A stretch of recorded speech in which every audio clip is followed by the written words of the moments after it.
সাম্প্রতিক সময়ে গোপালগঞ্জে ঘটে যাওয়া চাঞ্চল্যকর ঘটনার পরিপ্রেক্ষিতে দেশ জুড়ে আলোচনার ঝড় উঠেছে। প্রশাসনের ভূমিকা ও গোয়েন্দা সংস্থার তৎপরতা নিয়ে নানা প্রশ্ন উঠেছে। আজ বৃহস্পতিবার 17 জুলাই সচিবালয়ে সাংবাদিকদের মুখোমুখি হয়ে গুরুত্বপূর্ণ মন্তব্য করেছেন স্বরাষ্ট্র মন্ত্রণালয়ের উপদেষ্টা জেনারেল অবসরপ্রাপ্ত জাহাঙ্গীর আলম চৌধুরী।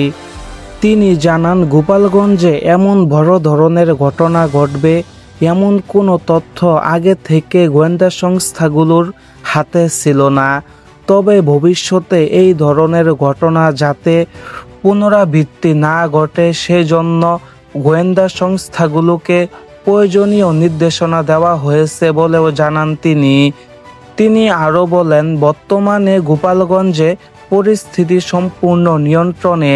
আইন শৃঙ্খলা রক্ষাকারী বাহিনী সেখানে সতর্ক অবস্থানে রয়েছে। যারা এই ঘটনার সঙ্গে প্রত্যক্ষ বা পরোক্ষভাবে জড়িত তাদের কাউকেই ছাড় দেওয়া হবে না। তিনি আরও জোর দিয়ে বলেন, এখানে কোনো রাজনৈতিক পরিচয় বিবেচনায় নেওয়া হবে না। অপরাধী যেই হোক আইনের আওতায় আনা হবে।